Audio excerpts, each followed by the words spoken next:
গণতন্ত্র প্রতিষ্ঠার জন্য যে কোনো মূল্যে নেতাকর্মীদের ঐক্যবদ্ধ থাকার আহ্বান জানিয়েছেন বিএনপির ভারপ্রাপ্ত চেয়ারম্যান তারেক রহমান।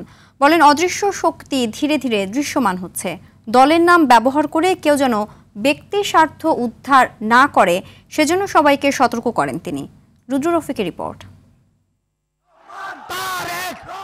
কিশোরগঞ্জ পুরাতন স্টেডিয়ামে জেলা বিএনপির ত্রিবার্ষিক সম্মেলনে ভার্চুয়ালি যোগ দেন দলের ভারপ্রাপ্ত চেয়ারম্যান তারেক রহমান। এ সময় তিনি বলেন, রাজনৈতিক অধিকার ফিরে পাওয়ার জন্য 16 বছর দেশের মানুষ সংগ্রাম করেছে।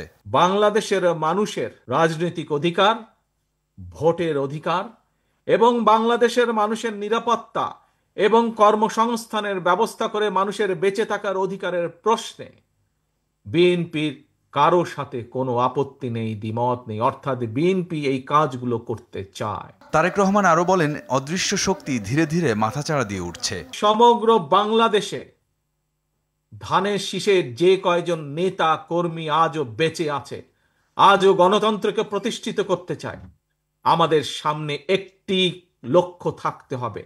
কি সেটি হচ্ছে যে কোনো মূল্যে আমাদেরকে ঐক্যবদ্ধ থাকতে হবে, এর কোনো বিকল্প নেই।